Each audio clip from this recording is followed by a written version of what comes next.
집중 분석 이슈타임 시간입니다. 권혁중 경제평론가와 이야기 나눠보겠습니다. 안녕하십니까? 네, 안녕하십니까?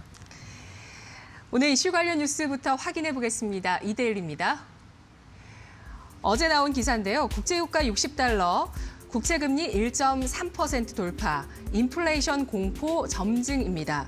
최근 원유 시장이 달아오르는 것은 코로나19 이후 경제 회복 기대감에 더해 폭설로 인한 공급 부족 가능성이 더해진 결과입니다. 원유를 비롯한 각종 원자재가 랠리를 펼치면서 금리는 급등했는데요. 글로벌 장기 시장 금리 벤치마크인 미국 국채 10년물 금리는 현지 시간 16일 장중 1.317%까지 치솟았습니다. 수요가 아닌 공급이 밀어올린 인플레이션 우려가 금융시장 전반에 퍼질 수 있는 시점인데요. 네, 오늘 이 인플레이션에 대한 우려감에 대해서 해석을 해보겠습니다. 단순 우려감에 그칠지 또 네네. 어떤 변화들이 일어날지 알아보도록 할 텐데요. 최근 일단 구리와 원유 가격이 상승세를 펼치고 있습니다. 네네. 그리고 연초에 골드만삭스가 이제 원자재 시장이 구조적인 장기적인 상승 사이클에 진입할 것이다 이런 예상들을 했어요. 네. 원유 시장의 상승세 계속 이어질까요? 지금 이제 팩트를 좀 보자면은 이제 17일 현지 시간으로 17일 이제 어제 밤이었죠. 그 뉴욕 상업거래소 3월 인도분 서부 텍사스유가요 배럴당 한 61.14달러가 됐습니다. 그러니까 현지 시간으로 16일에 이제 60달러 돌파하고 나서 거기에서 1.82% 올랐거든요. 그러니까 더 올랐습니다. 그러니까 국제 유가가 오르고 있다는 부분, 이렇게 유가 상승이 지속되고 있다는 게 이제 팩트라고 볼 수가 있겠고, 구리 가격도 올랐습니다. 구리 가격도 2012년 이후에 최고치를 기록을 했는데요. 3년물 구리는 이제 장중 톤당 한 8,406달러 정도가 돌파를 했었거든요. 그 정도로 뭐 구리뿐만 아니라 또 곡물 원자재도 곡물 가격도 많이 이렇게 오르는 추세고, 그러니까 원자재 자체들이 이제 상승 국면으로 돌입을 했다라는 거에 지금의 이제 차트의 이제 팩트라고 보시면 되겠습니다. 그래서 그 로이터 통신이 재미있는 어떤 이슈에 대해서 이제 소개를 했는데, 그 경제 역사학자의 얘기를 빌려서 이런 얘기를 했습니다. 이제 40개 원자재 가격을 조사한 결과 올랐던 때가 있었는데, 슈퍼사이클이 1910년도, 그다음에 50년대, 그다음에 70년대, 2010년대 이렇게 얘기를 했는데요. 여기에 보시면은 이제 재미있는 사실이 있죠. 1910년도 같은 경우에는 1차 세계 대전이 있었고요. 50년대는 2차 세계 대전 이후고, 70년대는 이제 일본이라든지 유럽의 이제 산업화, 그다음에 2000년대 같은 경우는 중국의 산업화와 도시화, 한마디로 굵직한 이슈들이, 이벤트들이 있었습니다. 근데 지금의 이벤트는 뭐냐? 역시나 그 4차 산업혁명 이후에 있는 코로나19 팬데믹 사태라고 보시면 되겠고요. 이렇게 뭔가 이벤트가 있었을 때에 분명히 이제 원자재 가격이 출렁이는 모습은 있었거든요. 그럼 지금 오르는 이유는 뭐냐 이거죠. 원자재 가격이 현재 왜 이렇게 오르고 있느냐라고 봤을 때 역시나 그 수요 측면이 좀 있습니다. 경기 회복에 따른 원자재의 수급 측면, 그러다 보니까 경기가 회복되다 보니까 원자재 가격이 오르는 모습, 이런 모습도 보이고요. 특히 뭐 인도의 산업화, 그다음에 신에너지, 뭐 말 그대로 지금의 이제 신에너지에 대한 이슈들이 많이 불고 있기 때문에 이런 부분도 있고, 그다음에 초대형 재정 부양 때문에 정부의 지출이 늘어나면서 원자재 가격이 상승되는 부분, 수요가 많아지다 보니까 이런 부분도 있고, 두 번째로 보면 이제 여기에 좀 집중을 하셔야 되겠는데, 인플레이션 우려가 있습니다. 그러다 보니까 투자자들이 이런 원자재에 먼저 투자를 하고 있다. 사고 있다. 이런 모습도 보이거든요. 이런 모습도 우리가 지금의 원자재 가격의 상승의 주요한 어떤 분석이다라고 말씀을 드리겠습니다. 네. 앞으로 인플레이션이 도래할 수 있기 때문에 이것을 예상한 투자 네네. 자금들이 들어오면서 원자재 가격이 상승하고 있다는 점 짚어주셨는데요. 뭐 이렇게 되면은 사실 수요 측면에서 뭐 엄청난 증가세, 물론 뭐 전년보다는 증가하지만 네네. 정말 호황의 어떤 경기 상황에서 수요가 많이 늘어나서 경제가 좋아져서 원자재 가격이 올라가는, 경기가 좋아진다. 네. 이렇게 해석하기보다는 시중에 자금이 좀 많아서 그렇다. 이렇게 또 해석이 또 좀 달라질 수 있을 것 같은데, 네네. 어쨌든 원자재 가격이 상승을 하게 된다면 소비자 물가가 또 올라가게 될 것이고, 네네. 이렇게 되면은 또 인플레이션 국면에 들어가게 된다면 네네. 우리 투자자들 또 어떻게 해야 되나 고민이 생기실 것 같아요. 그러니까 이게 좀 복잡해요. 네. 사실 이게 단순히 인플레이션 온다 안 온다의 문제가 아니라 네. 코로나19 이후에 있었던 이슈거든요. 그러니까 이 코로나19가 많은 걸 바뀌었습니다. 이번적으로 교과서에 있는 이론들 뒤엎었죠. 그래서 지금의 이제는 인플레이션의 가능성이 있느냐 없느냐, 제가 보았을 때는 초기에는 인플레이션에 대한 이슈들이 계속적으로 뉴스에 나올 겁니다. 이제 지금부터 슬슬 나오고 있잖아요. 그러다 보니까 인플레이션에 대한 압력이 분명히 있을 텐데 첫째 이제 화폐 수량설이죠. 아시다시피 코로나19 이후에 각국 정부는 막대한 유동성을 실물에 투자를 했습니다. 엄청나게 쏟아냈죠. 그러다 보니까 시중에 이제 화폐 한마디로 유동성이 풍부해지다 보니까 이 화폐의 그 수량설이 뭐냐면 이렇게 끌어올리는 거죠. 2008년도에 금융위기 있었을 때는 우리가 보통 양적 완화의 정책에서 그때도 마찬가지로 통화량을 쏟아냈었습니다. 근데 그때와 지금이 다른 이유가 뭐냐면 많이들 기억하실 텐데 이런 풍부한 유동성이 기업이라든지 은행권, 금융권에 이제 투자가 됐단 말이죠. 금융위기다 보니까. 근데 지금의 현재의 이런 유동성은 다르죠. 어떤 양상이냐면 정부들이 각국 정부가 미국도 마찬가지고 우리나라도 마찬가지고 가계에다가 현금성 지원을 직접 투자를 했습니다. 직접 쏟아냈거든요. 그러다 보니까 시중에 도는 유동성이 너무나 넘쳐고요. 유동성 자체의 성격이 좀 다릅니다. 그러다 보니까 이런 어떤 화폐 수량설, 유동성이 풍부해지다 보니까 인플레이션의 압력이 높아진다라는 측면이 있겠고 두 번째로는 중앙은행의 태도죠. 이미 뭐 아시겠지만은 중앙은행 어제도 이슈가 나왔습니다. 이제는 FOMC의 의사록이 발표가 됐지만은 계속적인 양적인 어떤 공급량을 늘려가겠다라고 이제 발표를 했고요. 미국 채권 매달 뭐 1,200달러씩 이제 매입을 하고 있고 네. 그다음에 MBS라고 얘기하죠. 주택 저당 증권도 계속적으로 매입하고 있기 때문에 계속적으로 유동성은 흐를 가능성이 있다. 그래서 중앙정부, 중앙은행에 대한 어떤 태도들을 봤을 때 계속적인 완화적인 분위기는 이어갈 것이다라고 볼 수 있습니다.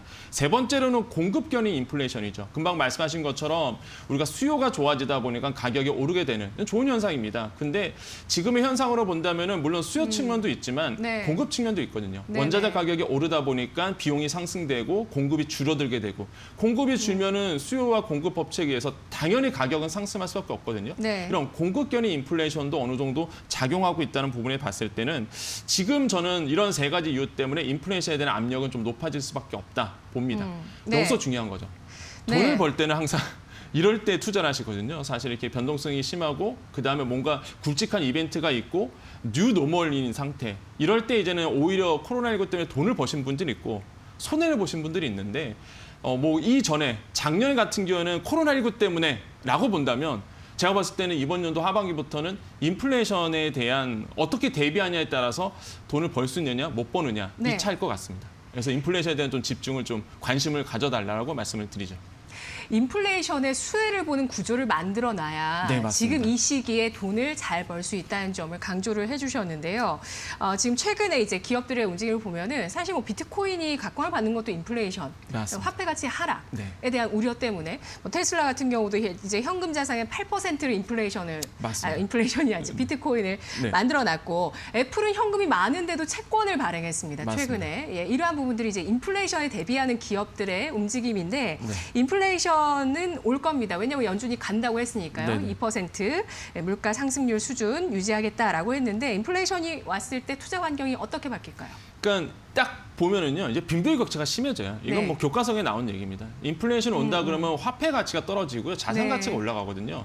그러면 자산을 가지고 있는 사람은 당연히 자산 가치가 오르다 보니까 빈부의 격차, 한마디로 더 부자가 되는 거고요. 자산이 없으신 분들, 한마디로 이제 현금성 자산만 있으신 분들은 화폐의 가치가 떨어지다 보니까 당연히 실질 소득이 감소되는 효과가 있습니다. 그렇게 되면 어떻게 되느냐? 네. 빈부의 격차. 우리가 흔히 언론에서 좀 재미있는 표현을 하죠. 벼락거지, 벼락부자 네. 이런 얘기를 하는데. 괜히 나오는 말이 아니죠. 근데 그렇죠. 이제 자산 가치가 높아지다 보니까 나는 가만히 있는데 갑자기 부자가 된 거거든요. 그러니까 인플레이션이 심화가 되면 이런 현상이 일어나게 되고요. 두 번째로는 비생산적인 투기에 관심을 갖게 됩니다. 근데 이게 우리가 이제 투자자 입장에서는 나쁘다 좋다를 떠나서 어떻게 대응해야 되는지 알 수 있는 거죠. 무슨 얘기냐면 많은 사람들이 인플레이션이 온다. 실제 오지도 않았지만 온다 그러면 이런 투기성 자산에 대한 관심을 갖게 됩니다. 바로 이제 부동산에 대한 관심을 갖게 되고 이렇게 된다면은 자산 자체가 이제 부동산 쪽으로 현금성 자산이 쏠릴 수밖에 없거든요. 이런 투기성 자산에 대한 기본적인 그 니즈들이 좀 많아진다라고 볼 수가 있겠습니다. 세 번째로는 국제 수지 악화가 되죠. 아무래도 물가가 오르다 보니까 수출보다는 이제 수입이 많아질 수밖에 없거든요. 그럼 우리는 수출은 안 되고 아마도 수입만 많아지다 보니까 국제 수지 수지 악화가 되는 부분도 있습니다. 네. 정리해보자면 인플레이션 영향은 이렇게 좀 정리할 수 있겠고 이런 부분이 이제 우리나라의 실질 경제에 영향을 미친다는 거죠. 그래서 제가 아까 말씀드렸다시피 인플레이션이 뭐 실제로 오진 않았어도 이제 온다 뉴스에 계속 나오다 보면 투자자들의 심리적인 이제 수급 상황이 바뀌게 돼요. 그러다 보니까 이거를 미리 대비하시는 게 돈을 벌 수 있는 방법이다라고 네. 좀 말씀을 드리는 거죠. 이럴 때일수록 근로 의욕을 더 가져서 네네. 현금 창출력도 잘 만들어 놓고 맞습니다. 투자도 정말 잘해야 되는 시기인 것 같습니다. 네. 인플레이션과 주가의 관계는 어떨까요? 그러니까 저는 이제는 보통 인플레이션 온다 그러면 주가는 하락하죠. 보통 이 교과서에 나오는 얘기입니다. 뭐 이미 뭐 이론적으로 알고 있겠지만 왜 그러냐면은 인플레이션 압력이 있으면 중앙은행의 태도는요 금리 상승에 대한 압박을 받게 돼요. 그럼 금리가 상승된다? 그럼 당연히 이제 주가에 대한 하락 국면 아마도 압박을 하게 되죠. 주가가 떨어지게 됩니다.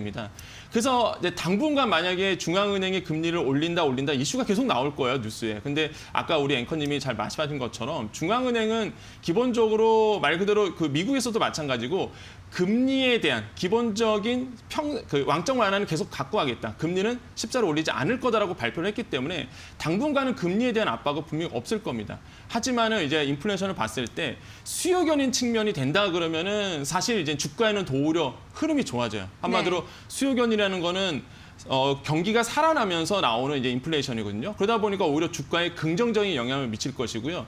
만약에 원자재 가격이 급격하게 상승해서 만약에 공급이 안 되는 공급견인 인플레이션이 온다 그러면은 아무래도 주가에는 이제 하방 국면으로 가게 되겠죠. 그래서 이런 부분에 대해서 좀 우리가 주의할 필요가 있다라고 볼 수가 있겠고 네네. 그렇게 본다면은 제가 봤을 때는 초반에는 인플레이션이 온다 나오더라도 오히려 제가 보이는 수요 견인 측면 말 그대로 경기가 살아남아서 나오는 인플레이션이 초반에는 나오기 때문에 제가 보기에는 뭐 중앙은행의 태도 이런 걸 종합적으로 본다면 오히려 주가는 더 좋은 영향을 미칠 가능성은 있다 이렇게 좀 평가해 볼 수 있겠습니다.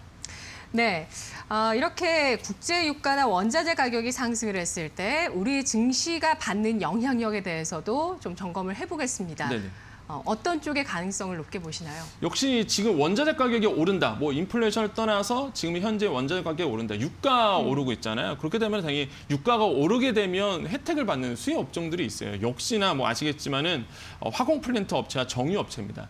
순이자 마진 같은 경우에 말 그대로 정제 마진이죠. 정제 마진 같은 경우에도 상승률이 높아지기 때문에 기본적으로 여러분을 봤을 때 이런 화공이라든지 정유 업체에 대한 수혜가 많아질 수밖에 없고 대표적인 업체들은 뭐 삼성 엔지니어링이든지 GS 등이죠. 이런 업체들이 이제는 아마 그 유가가 계속 상승하면 관심을 받게 되는 업종들이다라고 좀 말씀을 드리겠습니다. 네, 알겠습니다. 간단하게 정리를 해주셨는데요. 네. 이 원유 가격의 상승세에 따른 수혜 업종만 보자. 예, 네. 강세장 마인드도 유지하자. 현재 구간 중요하게 판단을 하십니다. 따라서 정유 업종 등에 대해서 주목을 하고 있는 모습이고요. 인플레이션과 금리 상승에 대한 우려, 현재는 우려에 그칠 것이라는 점 역시도 내용을 통해서 확인을 해봤습니다. 오늘 분석 잘 들었습니다. 고맙습니다. 감사합니다.